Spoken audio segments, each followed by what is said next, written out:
Hello, welcome back for something new that I'm going to be trying here today. Those of you that are old-time viewers of the channel, they know that I used to play board games back in the day on here, and I thought about doing it again. But one that I've really been wanting to play again was Kingdom Death Monster, which is what this one is. It's one of my favorite games, but admittedly I've never finished a campaign of it.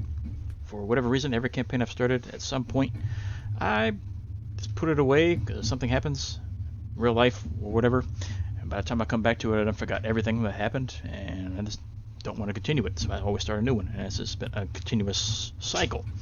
So now that I have a digital key for the digital version here, I thought I'd go ahead and give it another shot and see if we can actually finish one this time around. So let's get into it and see what happens. We're going to start a room. For those of you that don't know what Kingdom Death Monster is, if you're an anime fan, think of the old anime Berserk and the video game series of Monster Hunter and kind of combine them.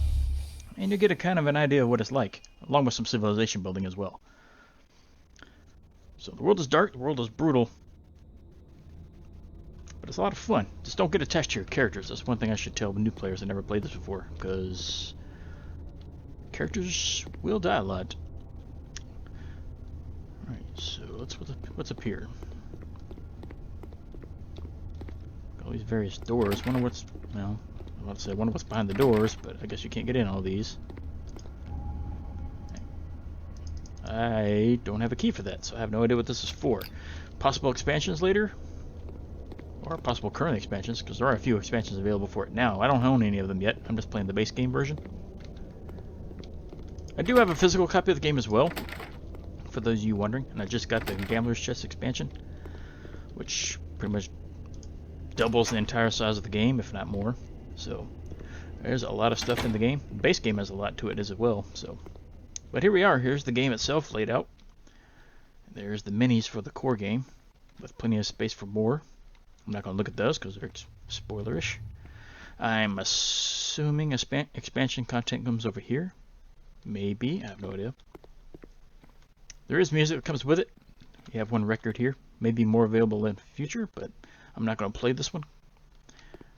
It's an interesting song, but it just gets on your nerves after a while. This is your save point. So you can save decks, your campaign, or whatever. But let's get to it. Let's get to the table. First things first, let's get to the rulebook.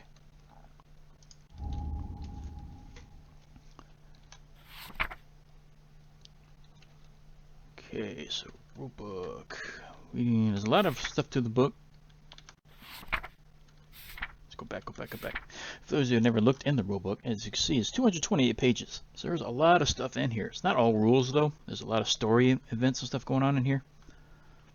So don't be too scared for a book that's this big. Like I said, it's not a real rules-heavy game. Granted, there is a lot of stuff to remember. But you'll be coming back to this book a lot for referencing a lot of events and stuff. So first things you're going to have to do is take your models and stuff and assemble them. But let's get to the prologue itself. There's your 4 people you start with. Once upon a time, there's a place of carved stone faces. A man with a lantern lay sleeping a dreamless sleep. The man knew nothing. He just wakes up. One day the man woke up. He rubbed the dark, dried ink caked over his eyes and opened them. Around him he saw the people stirring, and beyond, a horizon of unbroken darkness. A woman approached the man with a lantern. Her soft hand reached out to him. They had no words. They were a mystery to each other. So none of our people know who each other are. And this is not looking good, is it? Suddenly a monster emerged from the darkness. Its eyes wild with hunger. It attacked. This is a theme you're going to have to get used to. Like I said, the world's dark, but this, as I said, this is a theme you're going to remember. A lot of your guys that you create in this game are going to end up losing limbs and stuff at some point, if not worse. People were no match for the monster. It tore their flesh and crushed their bones between its teeth. Some it devoured whole. I should also mention now, this game is not for kids. There's going to be some imagery and stuff in this game that is easily 18 or plus. So if that's one thing you need to worry about, you might want to keep the kiddies away. As this lion is hunting our survivor down. Overcome with terror and grief, a man with the lantern collapsed to the ground. Cold stone noses pushed into its side. There was no escape. He just reaching for something here. But the man did not want to die. Desperately grasping at the cold stone faces, it felt a crack and tore at it with all its might. A piece of stone came free, but sharp and deadly. Yeah, it looks like he's about ready to fight here. A man with a lantern scrambled to his feet. His weapon clenched in his fist. It took a deep breath and roared into the darkness. Here's our 4 guys. And girls. Somewhere in the place of stone faces, nameless men and women stand together. They have nothing but a need to survive and a lantern to light their struggle. And that's the opening prologue, which is what leads us to the first story, which is where we fight this lion for the first time. And it tells you to assemble your minis. And here we go to this section, where you create your survivor. So we need to do all this. That's the good thing about this book. It leads you through everything you need to know, so it doesn't just tell you and you have to remember it. It'll walk you through it. So first we need to create the survivors, which we can do here. We have the 4, but I need to get all the sheets together.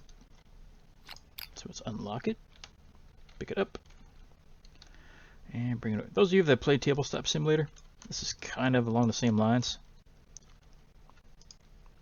So those of you who played there should be familiar with this. Need to rotate this. Lock it. Grab this one. Actually, I need to move this one first. Pick it up, move it over just a bit so the other one could fit in there.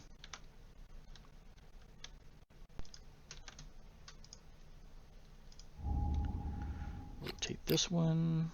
There we go. Lock in place. Lock that one in place. Okay. So first thing we need to do, oops, go back. Need 1 founding stone and 1 cloth per survivor. So we open up the game box. We come in here and we need to find our starting gear, which is right here. So we'll grab that deck, pull it out. And here's one of our, whoops, hold on. Pick one of those up. This is our founding stone. Give 1 to everybody.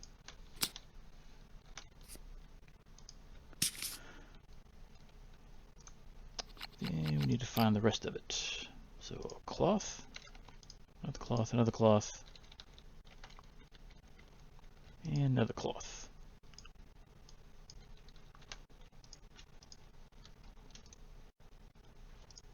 Can I take them out, please? There we go. So 1 for you, 1 for you, 1 for you, and 1 for you. Back to the rulebook. Survivor record sheets. Everybody's going to have to get a sheet.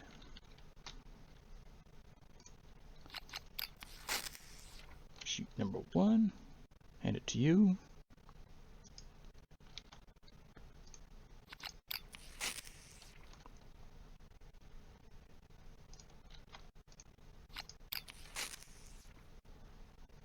Assign every sheet to these people.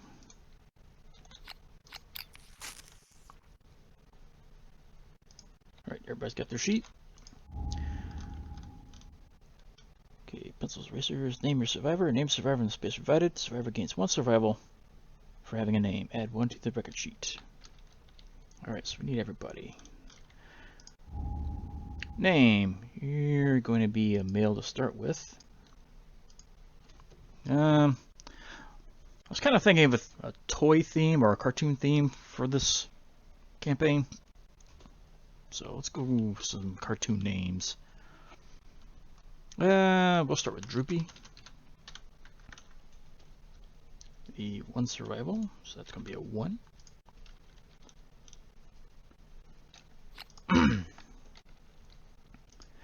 For you, going to be another male.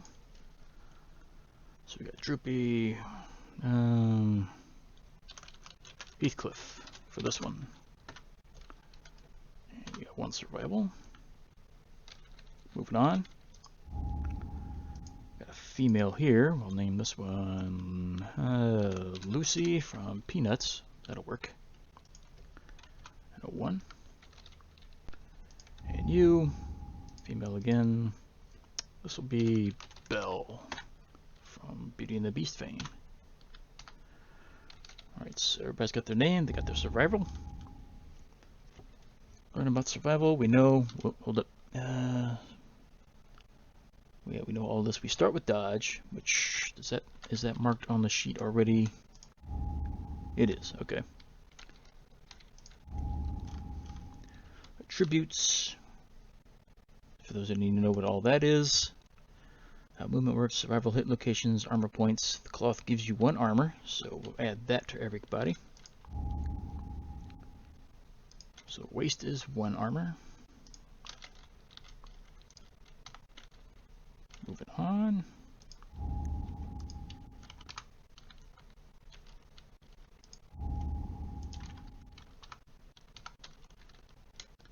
And the final one.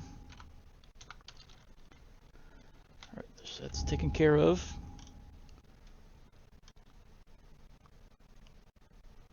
Brain and insanity. Insanity is basically brain armor in this game. Brain damage charge, insanity is persistent, blah blah blah blah blah. Check your weapons. Everybody has the founding stone. Everybody starts with fist and tooth as well, which is a separate attack. It's a hand-to-hand combat if you ever lose your weapons.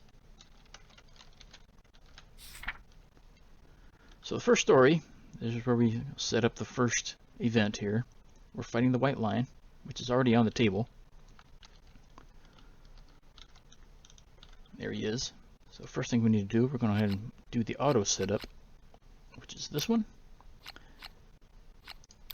And we're going to set up the prologue, confirm it. That's going to set everything up for us automatically. So you see, everything's already set up. The decks and stuff are already set up over here.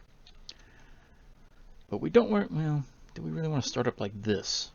Because if you look at the chart on the book, you can set up anywhere in these blue squares. I think the minimum had to be at least 6 spaces away, if I can remember correctly. It tells you how to set up the decks manually. Set up the decks, basic action, place the minis on the board, set up the table, select the master controller. We're not going to do all that right now, so we have to look in here. Is it 6 spaces? 1, 2, 3, 4, yeah, anywhere within 6 spaces.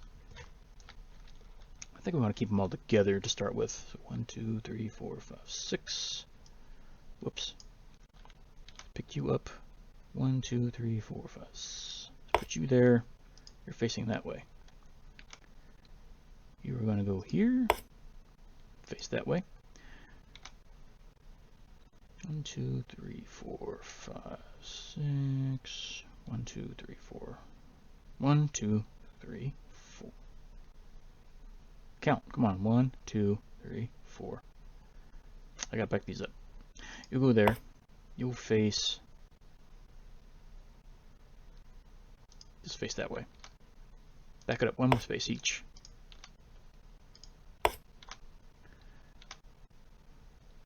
We're going to keep them all together for now. Rotate that way. Okay, moving on. So the showdown. We've got the master controller, which is disabled in solo mode, so we're not going to be using that, even though it does help to have it. All right. The monsters usually attack first, unless they say otherwise, but for the most part, every monster is going to attack first. And for those who have certain things on the card that says closest threat, facing, and range, you can see there. It's got an arrow pointed to the right. All those blue things are facing. That's just front facing there.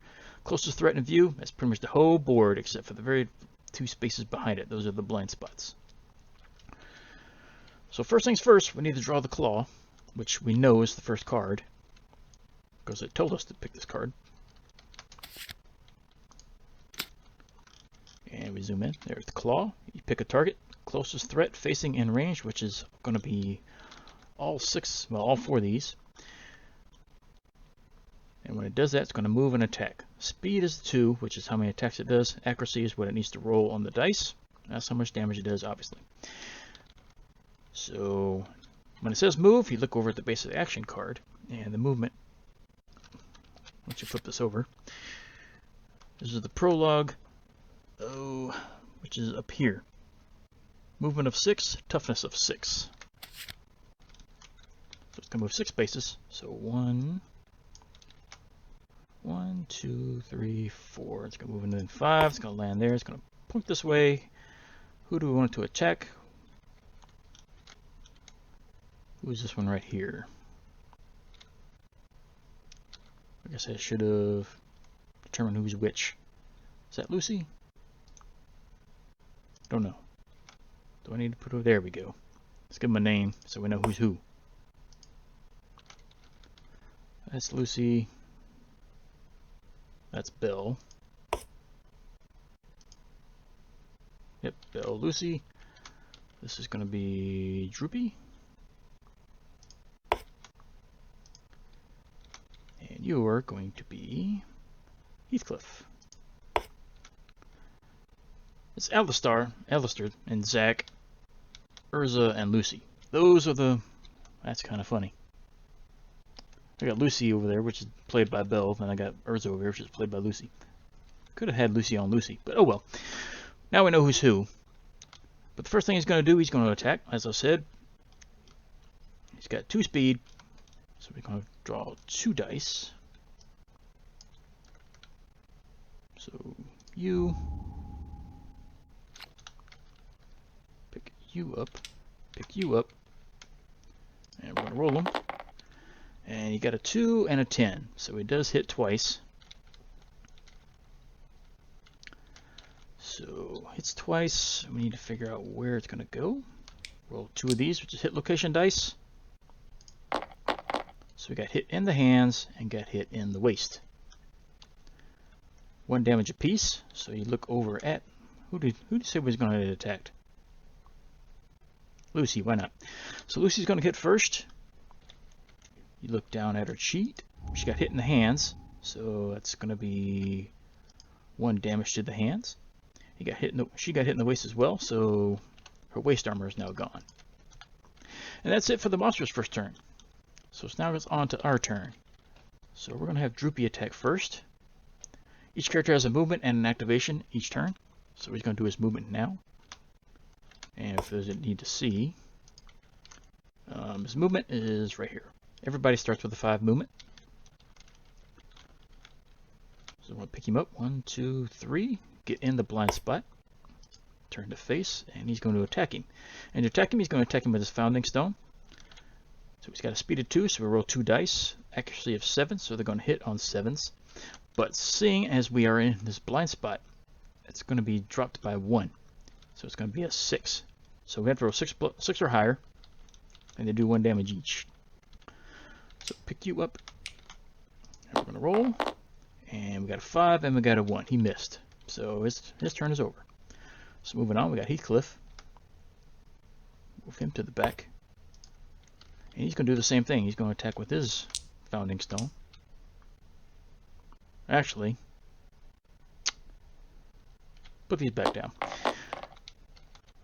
We know what seeing this is the prologue, and we have a setup deck. We know what this card right here is going to be, what we hit first. So what we're going to do first, just to show you what happens here, he is going to throw his founding stone, which means we're going to lose this completely. So this is going to go back in the box. Because if you read the card, you can spin activation to sling it from anywhere. It hits, and it automatically does a critical. So we're going to hit this location right here, since we know what it is, and this is the strange hand. And since we don't have to roll for anything, we're going to avoid this. It does a critical wound automatically since we threw it, so we're going to do this effect right here, which cancels everything above it. So if you read the hex off the monster's hand, you spend 1 survival to treasure this moment and gain +1 permanent strength. So Heathcliff is going to spend his survival to treasure this moment, and he's going to get a +1 permanent strength.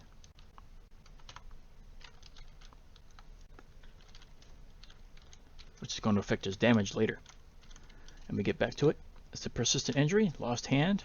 This will affect some cards. So it's persistent. This is going to go over here. And his turn's done. He did what he's was supposed to do.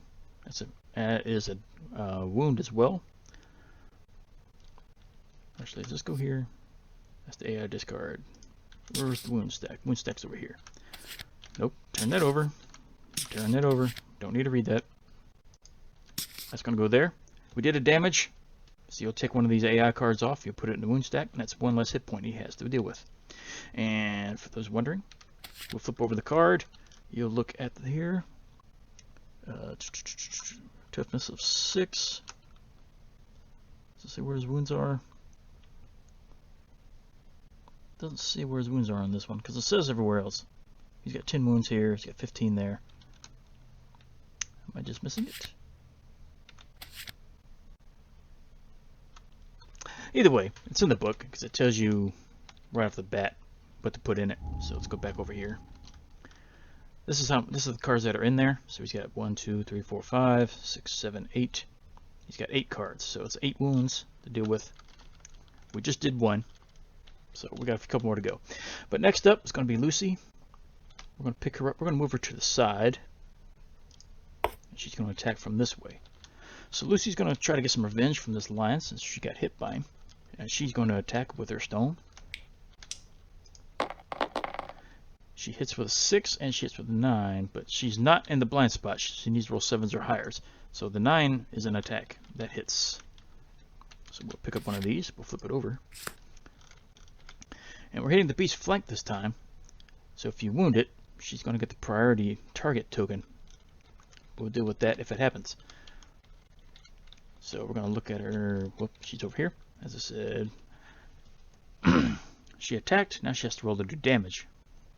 And to do damage, you actually look at the card again. Toughness on the prologue is a 6. So we need to roll higher than a 6.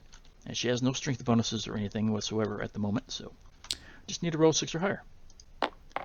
And we failed. So no damage was done. And that doesn't take effect. We didn't wound him, so we don't have to worry about the wound effect. So moving on, we have Belle.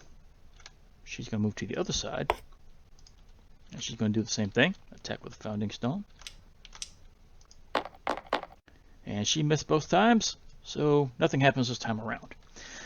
And that's going to move on to the lion. It's his turn. So I'm going to pick up one of the cards, flip it over. And he's going to grasp now. But this is a grab attack.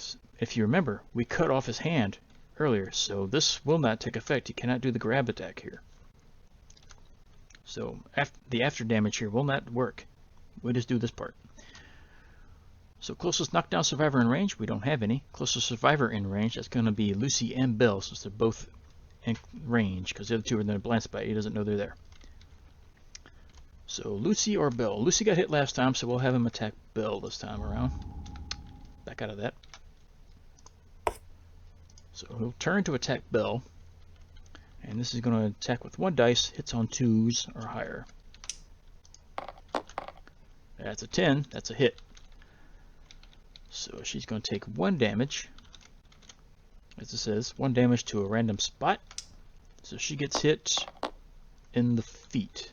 So we go to Belle. Go to her feet, she took 1 damage. Whenever you fill up this black bold box here, you'll knock the character over. Since they get knocked down, and if you get hit in that spot again, we go to the dreaded injury book, and nothing but bad stuff for the most part when that happens. So the lion's attack is done, so we'll move on to the next one. We're going to do with Belle. We want to get her out of the front of this thing, and she's going to attack with her stone. She got 2 hits. So the first one is going to be the beast's brow. The next one is going to be the beast's tail. This has the wound effect. This has an automatic reflex. So this one's going to run away. Whether we hit or miss, it's going to do this. If we wound it, it does this. So it gets the basic action. It takes brain damage. Actually, everybody should have 1 insanity correctly. Maybe not. Did I miss that? I can't remember if we started with 1 insanity. I want to say we do. Does it say in here? Showdown, so on, so on. Flip it over. Did we start with an insanity? Survivor hit points, armor points, brain and insanity. Does not say we started with any, so we're going to not have any. So that's an automatic knockdown when that happens. But let's get to it. We got to pick one. We're going to do the maul. That way it can still hit both locations. So we're going to do this one. Need to roll a 6 or better. That is a 9. That is a hit. So pick up one of these. Not the whole deck, just one. Draw face down. And that's going to go over here. So that's one wound, but he's going to do his attack now. He's going to turn to a... Yes, he's going to turn to attack Belle. He's going to do 1 brain damage to her. Belle is over here. 1 brain damage. That's going to be that. It's going to fill in. If you have insanity, we'll usually take it from there, but she doesn't have any. And now he's going to do his basic action against her, which is the 2 attack one, right? Yeah, 2 dice to attack.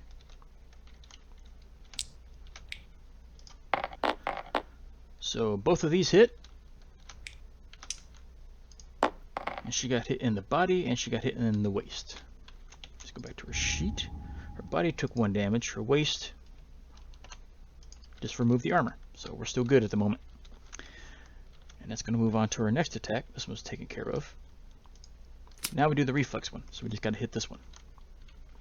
Again, 6 or higher. Actually, 7 or higher, I should say. That's a 2. That's a miss, but it's a reflex. So he's going to do this. Full move in a straight line. They would suffer grab, but he can't do that. So he moves in a straight line. This is going to knock her back. He stops at the edge of the board. And this is going to knock her down. So I need to get the collision roll correct here.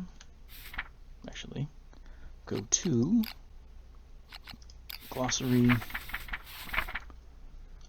We need to find collision, and we got collide. These are 2 things that kind of get confusing if you don't do this right.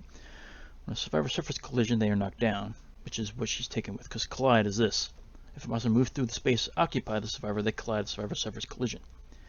If the monster ends its movement, they suffer collide, which is what happens here. If a monster ends the movement, they collide. The survivor suffers collision and knockback of 5. So she is going to get knocked back 5. Whoops, take that back.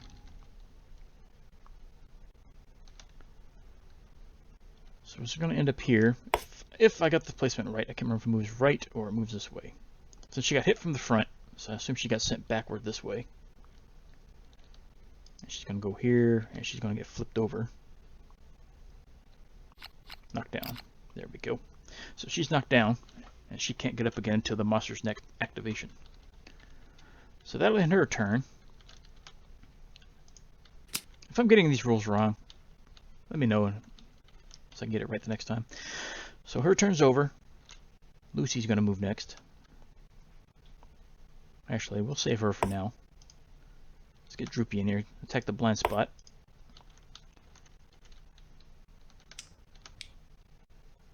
He's going to hit on 6s since he's in the blind spot. He got a 9, so that's 1 hit. This is the soft belly. There's nothing negative or anything happening here if we hit it, so let's go ahead and swing at it. 7s or higher. That's a 6. That's a miss. Take that back.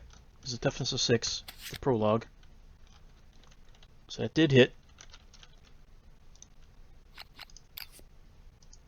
1 wound on it.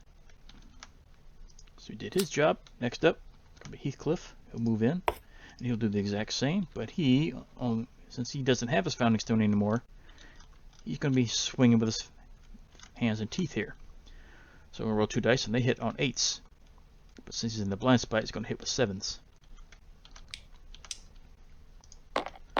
And he got 1 hit. And we got the beast heal. No negatives here. Just need to hit it. And if you look, there's no strength bonus to it. So we just need to roll a 6 or higher. Which is one thing I was doing wrong with the Founding Stone. They have a strength of 1, so you need to add that to your roll. But there's no strength modifier for this one, so 6 or higher, he rolls a perfect 10. And we have a critical here. Your precise action ruins the monster's straining tendon. The white lion is knocked down, and it's persistent. When the white lion starts its movement, roll a d10. If it rolls a 1, it's knocked down again. So that is nice to see. That is going to be another wound. And we knocked this thing down. Boom. So now any attack on here will hit it on 3s, if I remember correctly.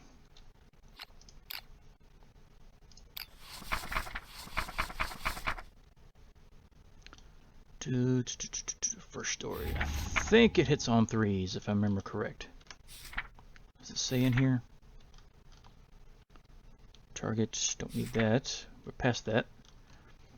An attack damaging survivors, end of turns. That's not what we need. Triggering effects, traumas, moods, and don't need none of that either. Survivor's turn. Attacking with stones, hit locations, wounding monsters. Does it say here? Doesn't say anything there. Trap card, dodging, knockback. Doesn't have anything there, but alright, so let's go back to the glossary. Look at knockdown.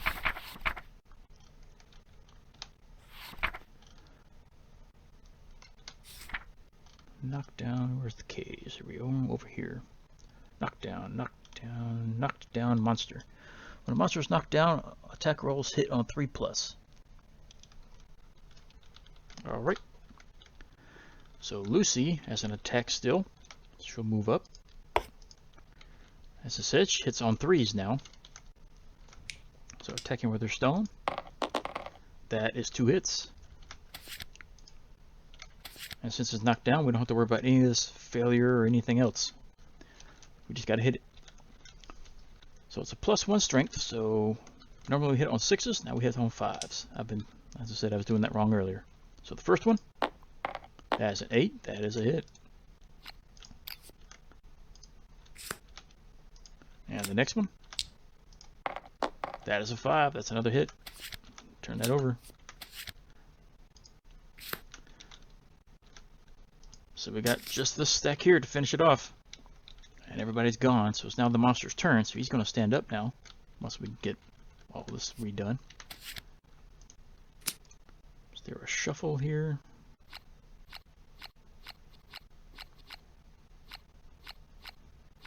I need a shuffle action. Stop that. Pick it up. Put it there. Can I shuffle? There it is. I didn't have him stacked. There we go. Alright, so it's his turn. As I said, we're going to pick it up. He's going to claw again. So he's going to pick up... Well, first we'll stand him up so we know what he's doing. And when he fell, he was facing this direction. So he's going to choose a threat facing and range, which is none because he's on the edge of the board. Closest threat in the field of view. That's going to be Lucy on his left. His right. So pick him up. He's going to face her. He's going to do his basic attack. So 2 speed, 2 accuracy. Only 1 hit. And hits her in the feet. So looking at Lucy, she can take that without any damage. Really done, so we'll go ahead and take it. And Lion's turn is done. And it's back to survivors again. So now Belle can stand up. And being behind him in the blind spot, we'll go ahead and attack. Yeah. This could be bad for Lucy, but we'll take the chance. Hitting in the blind spot. Just need to hit the 6s. 1 of them hit. This does have a failure. But we'll deal with that if it happens. Using the founding stone, so hits on 5s. It's a 6 hits. That actually works. So we have 1 card left here, and we got the basic action card here. So it has 2 wounds left on the monster. Belle is done. Heathcliff, do you want to attack with hands again? Yeah, let's go ahead. So he's attacking with his hands. Hits on 6s, right? No, hits on 7s. So there's one, there's a 7. Does have a failure action, but we'll deal with that in a second. Need an 8 or better, that is a failure. So now we look at this. The white line swats back, perform the basic action. So he's going to rotate, and he's going to swing over at Heathcliff. Whoops. One hit. Get these back over here. So that's one hit. And this is going to go on the waist. So Heathcliff gets hit in the waist. So he just loses his armor. Nothing done there. And lion action is done for that one. So now we still got Lucy and Droopy. Lucy's in the blind spot, so she'll go ahead and swing. Actually, she'll move down 1. Get Droopy has a place to go. She will swing. There's a 5. That's a hit. This could end it right here. It's got a failure action, but we'll deal with that in a second. And this is going to be a bad one for Belle and for Heathcliff. But if it hits, it doesn't matter. As a 1, that is a miss. So we look at it. It's going to be the same as before. Everybody's going to move, because he's going to move full speed forward. And since he's moving, we need to roll that die as well, because he has that persistent injury. Every time he has to move, we have to roll. If he rolls a 1, he's knocked down. That has a 2, so he gets away. So he's going to do his full movement, which is a 6. So 1, 2, 3, 4, 5, 6. He's going to move here. These guys just got collision, which I need to look at again, because we did collide earlier. Now we need collision.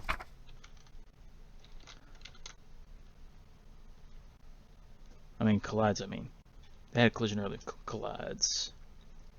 If a survivor's knocked down into impossible terrain, they don't have to worry about that. They're just knocked down, right? They collide and surface collision. No, hold on. That's collide. I said it's kind of confusing. Moves through, they collide, surface collision. They are knocked down. That's all it is. Okay. They don't have to worry about knockback on this one, because he didn't land on them. They just knocked them over, bowled them over. So now it's up to Droopy. I don't think he can reach now. 1, 2, 3, 4. He cannot reach. But he's going to try to get over there. So unfortunately, we didn't kill it off that time around. And he's only got 1 card left over, so we know he's going to be clawing again. So again, threat facing in range is nobody. Closest threat in field of view, closest one is going to be Droopy. So I'm going to rotate him over. Actually, just going to move him. Nope, stop that. Put him here, face that way. Now he's going to swing at Droopy here. That is 2 hits. 1 to the body and 1 to the head. You really don't want to get in the head if you're going to avoid it. So I think we'll spin his survival to dodge this one. Survival is used for these survival actions here. We start with dodge. So he's going to use that one to avoid the head injury. But he's going to take the 1 to the body. Alright, and Lion's turn is done, so it's back to survivors.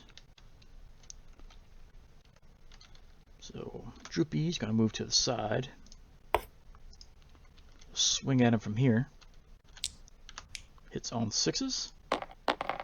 That is 2 hits, 2 9s.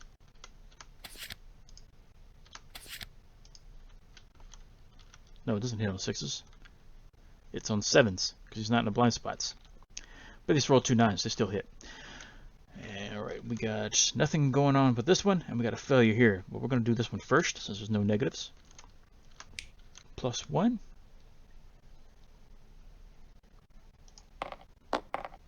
Take that back. What I'm doing? I'm reading it wrong. Toughness of 6 is what we got to beat. So we got a +1 to it.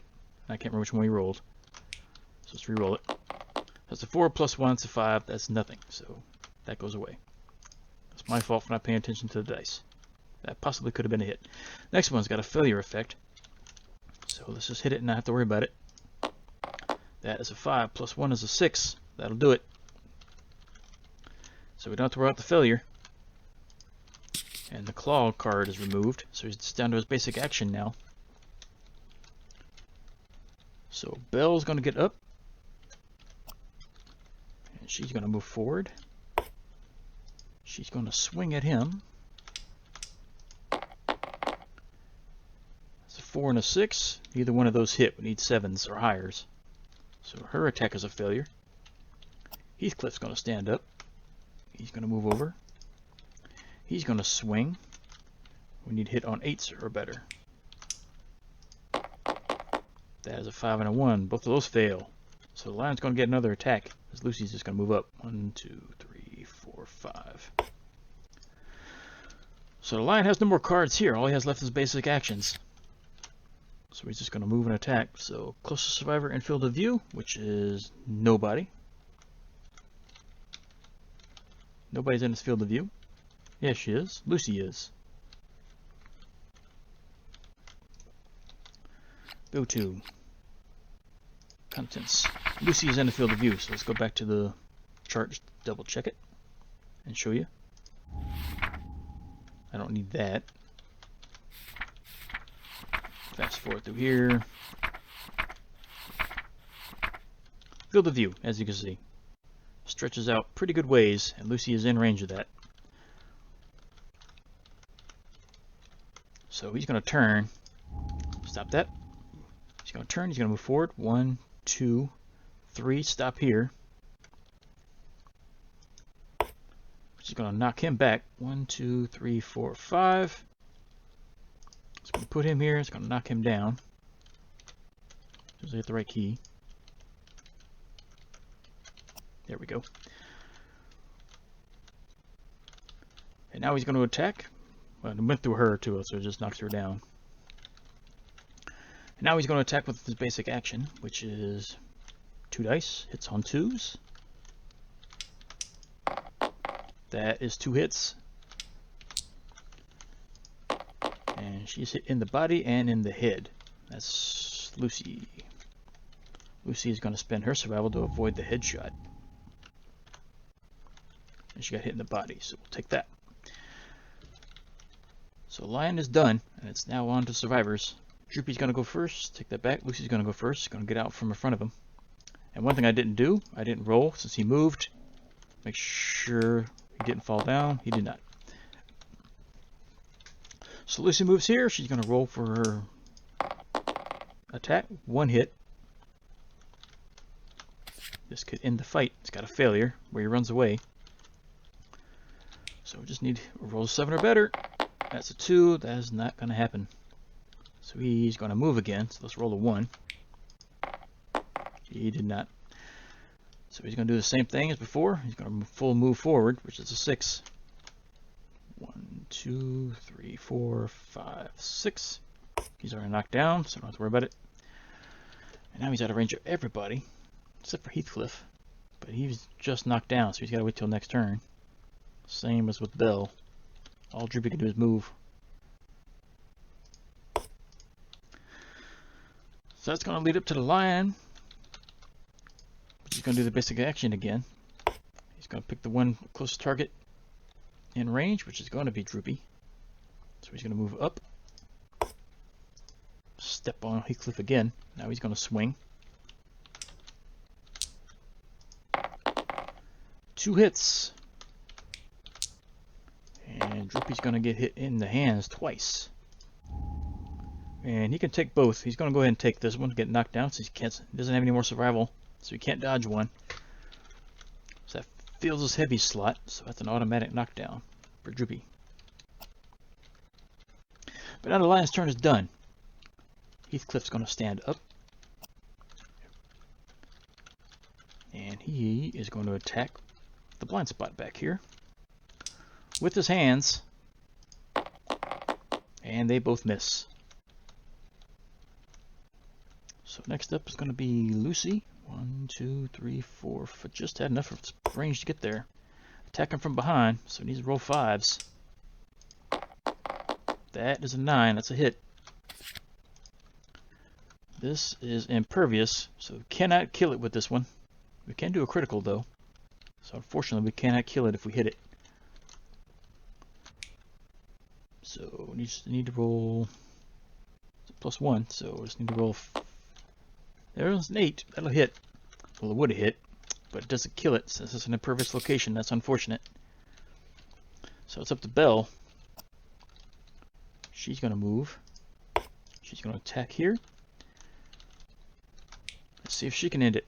That has a 4 and a 6. The 6 plus 1 is a 7, so that's a hit.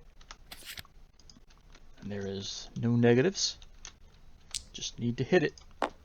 That is a 1. That's not going to do it. So once again, the lion gets another chance. Field of view. There's nobody here. Closest in range, it's going to be Belle. Again. 2 attacks, hits on 2s. That's 2 hits. This could be bad for Belle, I think. Maybe. Body and feet. Can she take this? Body she can. That's going to knock her down. Feet, that's going to knock her down. But she has survival. She could avoid one of them, but we'll just take the knockdown, because she's going to get knocked down either way. So she's down. Lion's turn is done. Droopy is going to stand up. And he's going to move behind. And he's going to attack. That is a 10. That's a hit. No negatives or anything, so just hit it. That is a 7. That's enough to do it. This lion is down. Survivors are victorious. I mean, Lucy and Belle got hit the most on this one. Belle especially. But we survived. No damage was done. Didn't have to roll on the injury table, thankfully. So let's get to the storyline. We got some stuff to do. Get past all of this because we don't need it anymore. Survivors are victorious. Collect your rewards. Scavenging the monster's corpse. Survivors earn resources. This is the addition to any resources earned from critical wounds during the showdown. Take out the white lion's resource cards, shuffle them, and draw 4. Then take out the basic resources and shuffle and draw 4. So we'll do that. White lion, we need resource cards. Place them down. We need to shuffle these. And we need to draw 4. So card 1, card 2, card 3, and card 4. So we got a curious hand, which is nice. We actually cut the hand off, which is what we did in the beginning of the fight. So this is thematic. When you gain this, the random survivor gains 1 insanity. So it's a random. So 2, 4, 6, and 8. That's a 10. That's nobody. That is an 8. So Belle's going to gain 1 insanity from this. Okay, she has 1 insanity now. Holding this fills you with sadness. And we got the whiskers. That is nice. We got some fur, and we got some great cat bones. Oops, put that up. Nope. Take that back. Flip it. I need the whole deck. Put that back. Put these to the side for now. And we need 4 basic resources now. Basic hunts. Just need basic resources. Here we go.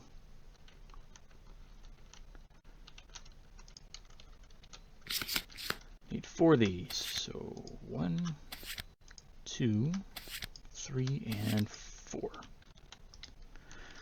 So we got some monster organs. If you consume it, roll a d10. Result of 6, you contract a parasite. Archive all consumable gear. We don't have to worry about that. We're going to hang on to it. We got a bone, suitable for crafting. We got some love juice. During the settlement phase, you may archive this to do some intimacy,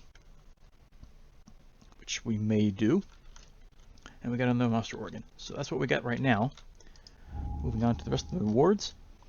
Place all the resources face up on the table. If players lost any their survivor, we don't have to worry about that. Pair survivor's gear and all that other stuff. Turn the page to create your settlement. So moving on to the settlement. After they defeat the White Lion, survivors wander into darkness, drawn to the soft glow blooming on the horizon. In the first storage settlement phase, players create the settlement. They will return to every subsequent settlement phase. The steps of the settlement phase are outlined on the settlement board. Setup. Place the settlement board in the play area, along with the gear grids and survivor record sheets of the survivors that persevered. They are now returning survivors. Use the new double-sided settlement record sheet to record information about your settlement. Start by naming your settlement. So here's our settlement sheet right here. So we'll take it, we'll set it over here to the side for now. We may move this later. So we need to name the settlement. Call this Toontown.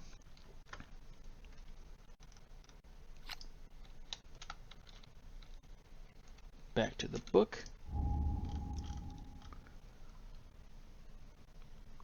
Oh, did we get the settlement chart? We need the settlement board. That's going to be here. Need to flip it. And we need to open it. Actually, we need to flip it again. There's the settlement sheet. Well, board. So we need to move you. There we go. So first things first, we got all this. And we have to work our way all the way down till we end it. So let's follow the book in order. Survivors return. Notice below the settlement name that returning survivors gain +1 survival when the settlement is named, awarded to any returning survivors. And 2 people use their survival. So Lucy's going to get hers back. And Heathcliff's going to get his. Droopy still had his, right? No, Droopy used his as well. Alright, so there's that. Moving on. Return survivors heal any existing light and heavy wounds by erasing their boxes. Permanent injuries cannot be healed, so we need to fix all that for everybody. So just unmark all of this. Everything is healed up.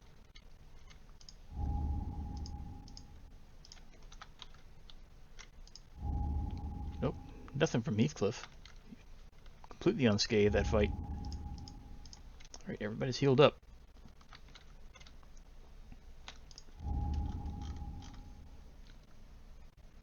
Add the names of the returning survivors to the population list on the settlement sheet.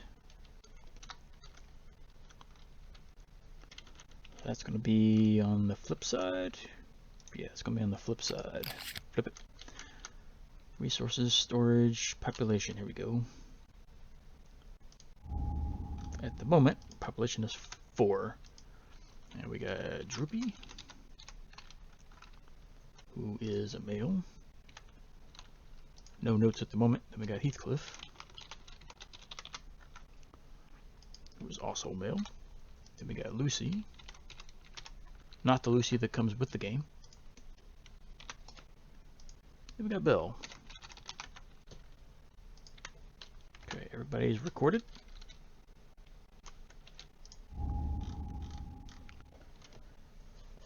Alright. Let's see. Gain endeavors. Endeavors are the creative energy accumulated from experience. Each returning survivor generates 1 endeavor. Use endeavor point tokens to track your endeavors. Any unspent endeavors are lost at the end of this phase. So we need 4 of those. So to the box. I need these. So actually I need more than 1. You only gave me 1? Oh, come on. Can I copy? That'd be great.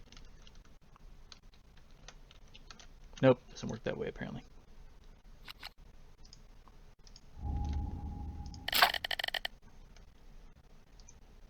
Can I grab more than 1?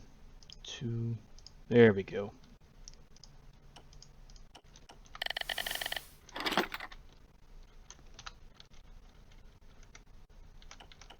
Alright, we got our endeavors.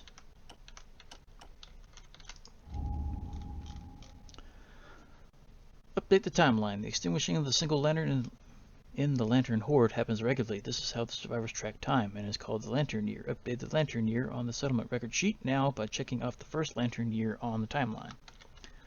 So back to the sheet. We'll flip this over. And we will check that first box, which is now checked. Moving on.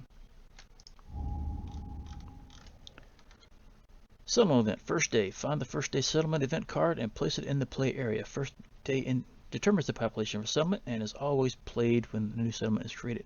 Follow the rules and record the results in your settlement record sheet. During subsequent settlement phases, you will draw random settlement events from the deck. Okay, so let's find that event card, which should be in here.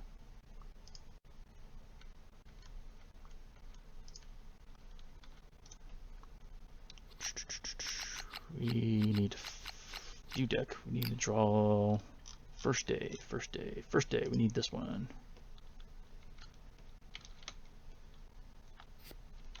Which is going to be here. So flip it. Stop that. Go back. You'll go back in the box for later. Looking at first day, which is that. We'll get to that in a second. That should be our next thing. Trigger story events. Returning survivors. After the first day settlement triggered. No, we need to do this. First day terms. I guess we need to do that now. Yeah, after the first day event. Alright, so let's go back to first day. First day. Here we go. The first day settlement event will help set up your settlement as the first event in any campaign. So the survivors wandered drawn to the blooming light in the distance. They find the serene comfort of a towering pile of lanterns and a small collection of scared people. On a deep instinctual level, they know this area is safe and they make it their home. Roll a d10 to determine the starting population and record the result on the back of the settlement record sheet. Choose and record genders for unnamed survivors. You may name an unnamed survivor and create your survivor record sheet for any time during the settlement phase. Whoops. So let's do that now. Roll a d10. That is an 8. 7 plus, we get 10 survivors, plus the 4 that came back. Stop. So we have 14 people to start this off. 14. I am not going to name them right now. We'll name them as we get to them. Back to the event. 2. Return to the settlement section of the first story and proceed to the returning survivors event. The first day settlement event card will not be used again during this campaign. Do not include it. Okay, so we'll put it over here, out of the way. So back to the bot on my book. Whoops. Returning survivors. Do all that. The returning survivor event gives the survivors a language innovation, builds your settlement innovation deck, and adds the Lantern Horde settlement location. Turn to it and follow its rules. Then return here to complete the settlement phase. So returning survivors. We need to go to that event. Returning survivors. Just need to find it in here.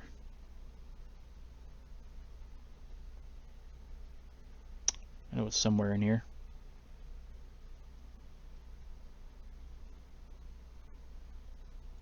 Huh. There it is. Returning survivors. Here we go. Nominate a survivor and utter the first words. Who do we want to nominate for this one? One of the people that just came back? Sure, we'll nominate Lucy. Why not? The nominated survivor steps forward and gains +1 courage. Let's do that now. So, +1 courage. They lead those survivors in learning to speak to one another. They discuss their situation, realizing they must hunt to live. Add the white land to the quarry list on the settlement record sheet. That's going to be back here on the opposite side. Yeah.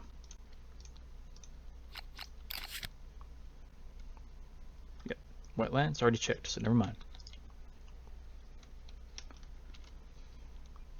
Your settlement gains the language innovation. Search the innovation cards for language and place it face up in your play area and record it to your settlement sheet. Language is your first innovation and it will spark the creation of the innovation deck. Build the innovation deck now.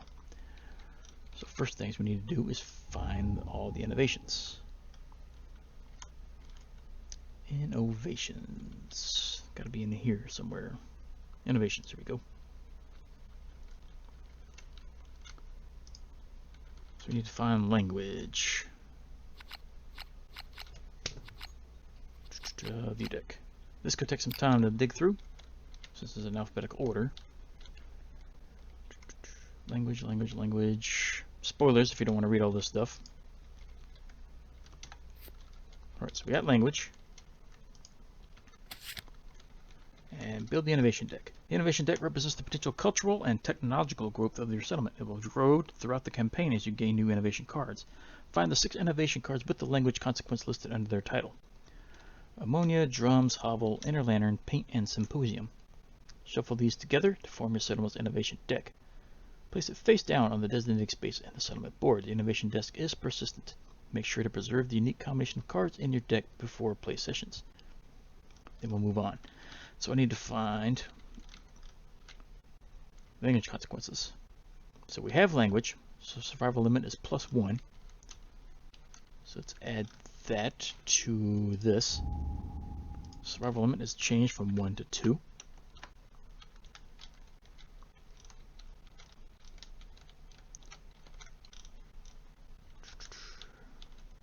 So we have this. Let's just set it over here for now. So don't have the big board. So we need to find ammonia, drums, hovel. Let's go ahead and start with all that. Ammonia is this one. Drums. And hovel. There's them 3. Set them down. And lantern, inner lantern, paint, and symposium.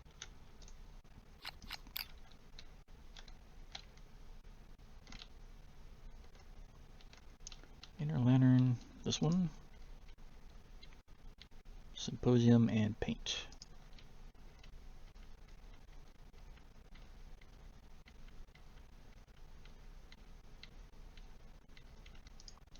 Alright, there's them 3. Combine them. Stop that. Shuffle them. There's that. Finishing with their work, the settlement gathers around its glowing center. The glowing center, armed with language, the nominated survivor aptly names the glowing center of their home the Lantern Horde. The settlement gains the Lantern Horde settlement location. Search the large settlement location cards for the Lantern Horde and place it face up in your play area. The Lantern Horde is the source of all innovations and further locations the settlement will develop.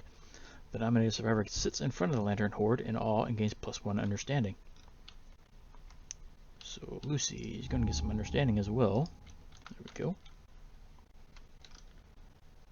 They must skip the next hunt phase as they ponder the meaning of existence. Check off the skip hunt box on the survivor's record sheet. They cannot be selected as a departing survivor.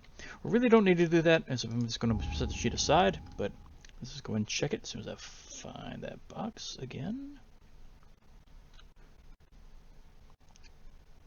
Used to be up top.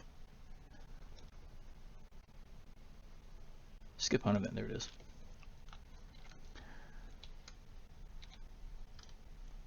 So now we need to find the Lantern Horde settlement event, which is right up here in this thing. Lantern Horde, here it is.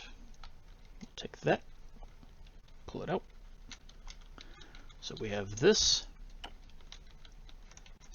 Moving on, return to the first story to complete the settlement phase.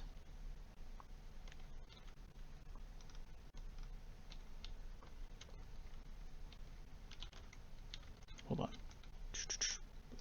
That's done. We need to go back to where we were. First story, game intro. So skip. Alright, back to this. Update the death count. We don't have any, so we skip that.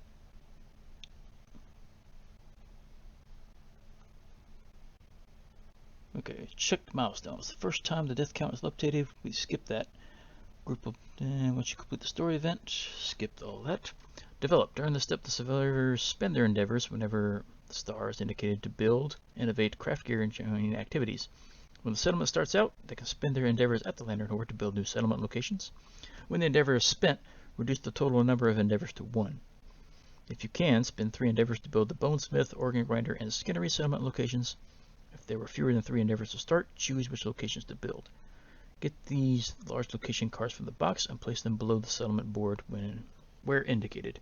If the settlement has the remaining endeavor, players choose how to spend it. If they build an organ grinder, a survivor may participate in augury by spending 1 endeavor and following the rules. If this causes a new birth, switch to the new life story event. They may also spend the remaining endeavor and 3 resources, 1 each of all the things, to innovate at the lantern horde. If they do, draw the top 2 cards of the innovation deck and choose 1 to keep. Alright. So they recommend build them 3, so let's go ahead and do that. So we need Skinnery,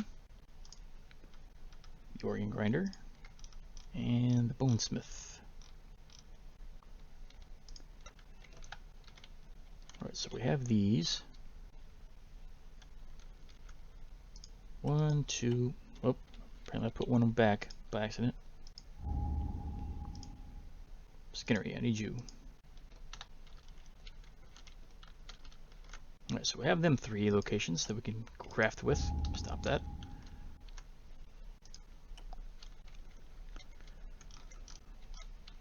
Okay, so we need to do all this stuff now. Alright, so we need to develop some stuff.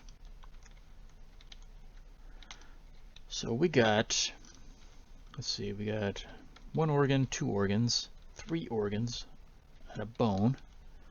Then we got another organ, some hide, some bone, and some hide.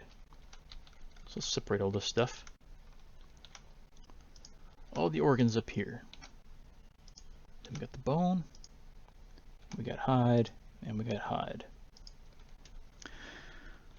So first things first, let's see, 4 organs, 2 bones, and 2 hides. So if we look at this,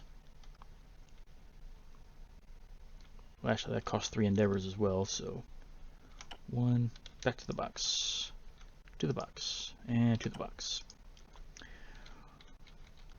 So looking at this stuff, we can craft all this stuff now. So the organ grinder, if we use these materials, we can get these items. And we can do the augury as they suggested with that last star that we got, which we might do. Then we got the bonesmith where we make some bone weaponry. I'm thinking of making a bone axe to start with, but we'll see. We've got skinnery because we only got 2 hides, so we really can't do much here. But the broadhead headband is probably one we're going to go for, because that has a nice little ability to add it to it. Starting gear, need bonesmith. Bonesmith, I need you. Take that deck out, then we need the skinnery. Take that out. Because if we actually look at it, the rawhead headband, as I said, it's got an ability to it, and here we go. Once we connect the two, connect the blue thing here. For the action that we use, we reveal the top 2 AI cards, and we'll place them back in the deck in any order. So that would be very useful to have, because if you look at it, that gets 1 blue piece, so we need another blue piece to hook up to it. So we need a blue piece to hook here, so we need the vest and we need the headband. So if we can build those 2 for somebody, we'll get that ability, which I think we'll do. No, or maybe not. Do we want to innovate? Because we only got 2 hides. It's going to take both of them to make those 2 pieces. Decisions. Because if we innovate, we're going to need one of these, and one of these.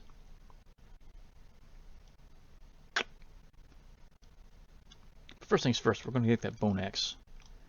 And the bone axe takes 1 bone and 1 organ. So we're going to go ahead and get rid of one of these and one of these. Actually, we'll keep the love juice for a minute. So there's that. So we'll go to the bonesmith,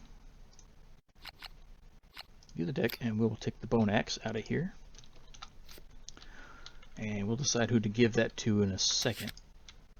So we got that made. Because the whiskers are great, but we can't really use them just yet.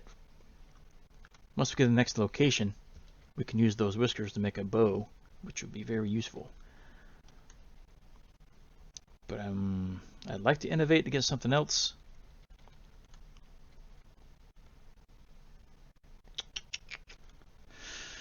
Because that'll help our settlement, but we need those two things.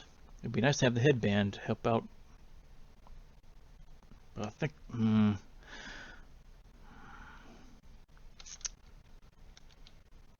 know what?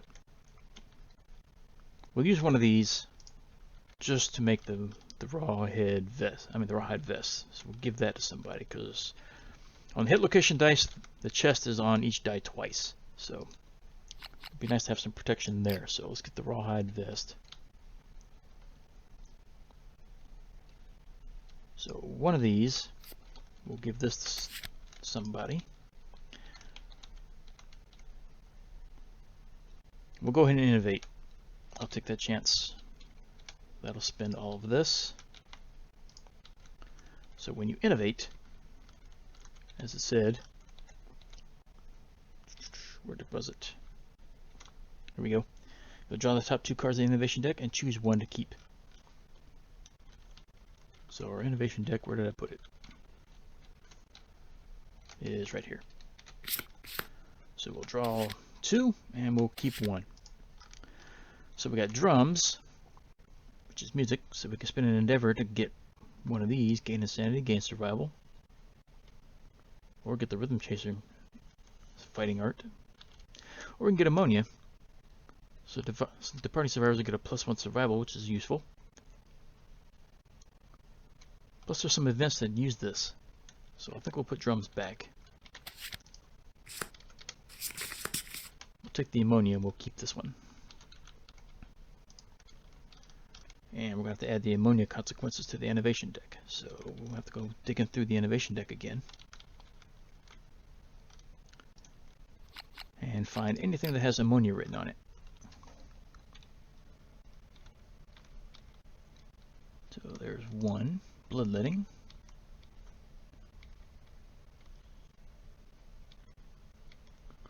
And still looking, still looking. Can't remember how many there were. Oh, the lantern oven, that's another.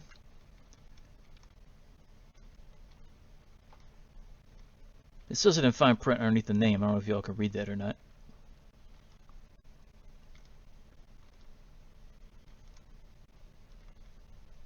And I think that might be about it.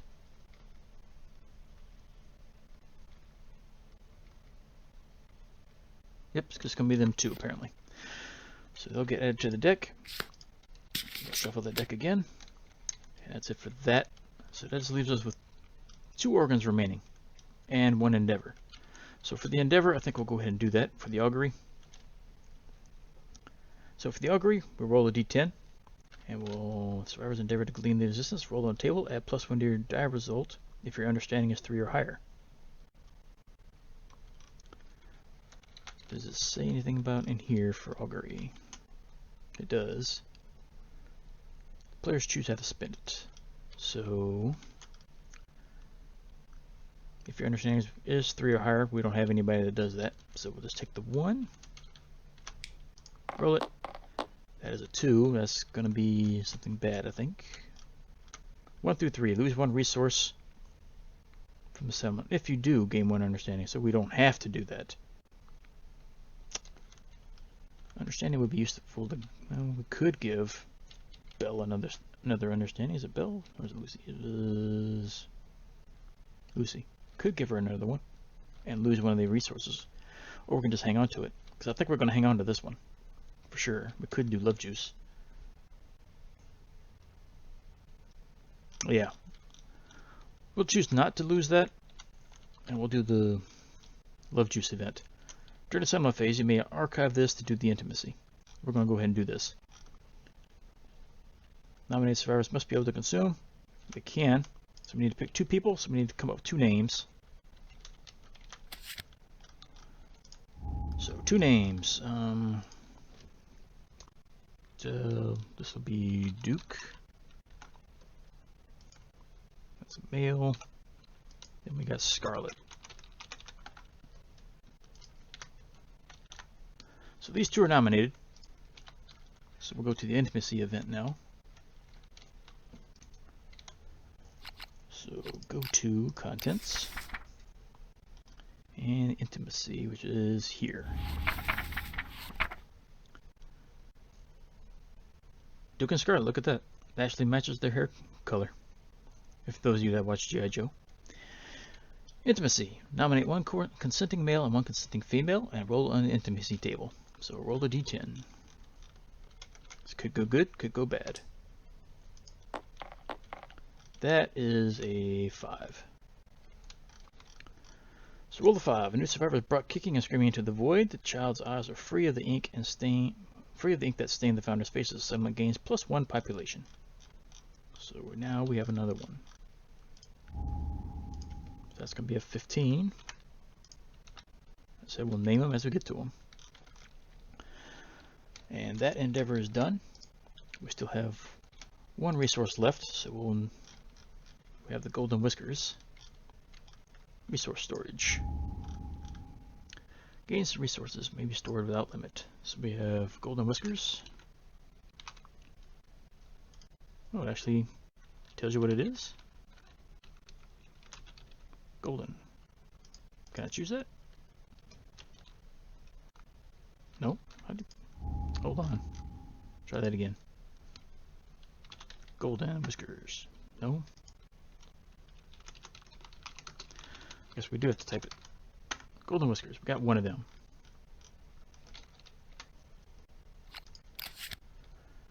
Alright, moving on. So that'll go back in the box for later. Go back to contents. Go back to the first story. So we still got a few more things left. First story. We're almost done. It's a bit of a process to get the actual game started. Okay, there's that. Craft gear, we just did that. Prepare departing survivors. If you plan to continue, choose a monster from the quarry list. The only one we have right now is a lion, so we'll be hunting a lion again. Choose who to hunt it. After the first story, only the white lion is available. More monsters will be added to the quarry list later. Any eligible returning survivors may become departing survivors, or players may pull a new survivor from the settlement population. Get a new settlement sheet, a player sheet. Place any gear your settlement has acquired in the departing survivors' gear grids and update survivors' armor amounts to each location to reflect their gear. Award any bonuses from gear. And we'll skip step 9 during the first story phase. Record and archive resources. We did that at the end of the beginning. Clean up the playing area. Play session is done. And that's it for that. Another thing we need to do before we continue. We need to choose who's going to be. Lucy cannot go this time around. So we need to pick her up. She's going to be sitting out for 1. So let's put her over here.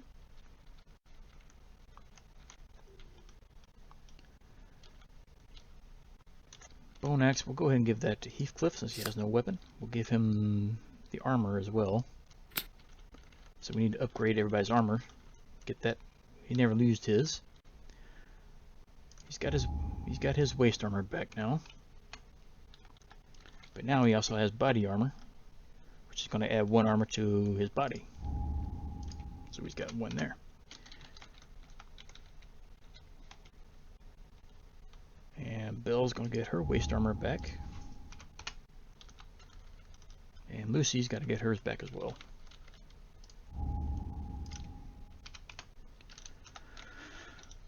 Alright, so that whole settlement is now set up. That'll do it for this one. Next episode, we're going to be hunting the lion. As this goes back in the box. All this stuff goes back in the box. All these go back in the box. So do actually, they don't. Oh crap. Luckily I didn't combine them. Those were our innovations. I almost screwed that up. That's ours. This stack is the one that goes back. All this goes back. So do these. Alright, so that's it. Next episode, we'll be taking around a level 1 lion. So the prologue is basically the starter lion. The real lion's going to be tougher. So we'll see you back here for then. Hope you enjoyed this one. As I said, it's a lengthy process to get the settlement going, but it should be a little easier next time around. We don't have to worry about all of that setup and everything else. So we'll see you back here for the next one. See if I can save this game, and we'll see you back here for the next episode. Like I said, if I have any rules errors, let me know so I can try to correct them next time around. And hope you enjoy it. It's a long campaign, so see if we'll be successful or not. Assuming y'all want to continue me to play it. If you don't want to watch it, let me know. We'll pick something else. So we'll see you back here for the next one. See ya.